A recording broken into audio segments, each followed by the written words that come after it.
ورته وایي چې پرون را سره خوا کې وو نن ګران په هدیره کې پرون را سره خوا کې وو نن ګران په هدیره کې دفن مې کړلو خپل شهید ارمان په هدیره کې پرون را سره خوا کې وو نن ګران په هدیره کې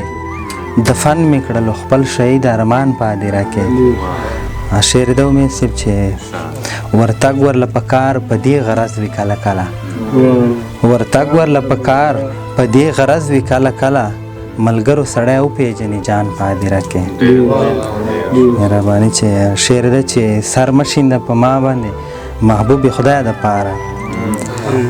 سر مشینده په ما باندې محبوب خدای د پاره ته نه ګورې چې پروت دی ټول جهان په هدیره کې دا ځینو خلکو ته چې ګورم حیران شم دا ځینو خلکو ته چې ګورم حیران شم ولاړ وي داسې خاص لکه بتان په هدیره چې زما د لیونتوب خو هر وي دغه ثبوت باس دی شاد صاحب زما د لیونتوب خو هر وي دغه ثبوت باس دی زه کړی مې وي هره ورځ ګریوان په هدیره کې له هر څه به محفوظ یې راشه شپه پکې سبا کړه له هر څه به محفوظ یې راشه شپه پکې سبا کړه صفت چاته نه ورځي تاوان په هدیره کې غزلې مطلع ده امید صاحب ورته وایي چې ښکلي ساتي خلاصې د مخونو دروازې شاد صاحب چې ښکلي ساتي خلاصې د مخونو دروازې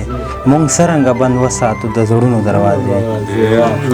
چې ښکلي ساتي خلاصې د مخونو دروازې مونږ څرنګه بند وساتو د زړونو دروازې شعر ده چې دا مونږ سره خوړلو ته له کومه بلا راغله پریشان صاحب دا مونږ سره خوړلو ته له کومه بلا راغله چې مونږ را پسې بند کړې د کورونو دروازې شعر ده چې هیواد دی ازادۍ ته به په کومو سترګو ګورو مطیع الله صاحب هیواد دی ازادۍ ته به په کومو سترګو ګورو الوتې مو اکثر دي په بمونو دروازې هیواد دی ازادۍ ته به په کومو سترګو ګورو الوتې مو اکثر دي په بمونو دروازې شعر ده چې پریشان سي بس دغه د الله نافرمانی سبب کېدای شي بس دغه د الله نافرمانی سبب کېدای شي چې بند مو شوې هم د جوماتونو دروازې شعر ده چې د کوم جرم سزا ده عافیه جړا کې وایي د کوم جرم سزا ده عافیه جړا کې وایي چې بند را پسې دي له وختونو دروازې آخري مقطع ده چې سړی پکې د وخت ناوخت خبرې چېرته واروي سړی پکې د وخت ناوخت خبرې چېرته واروي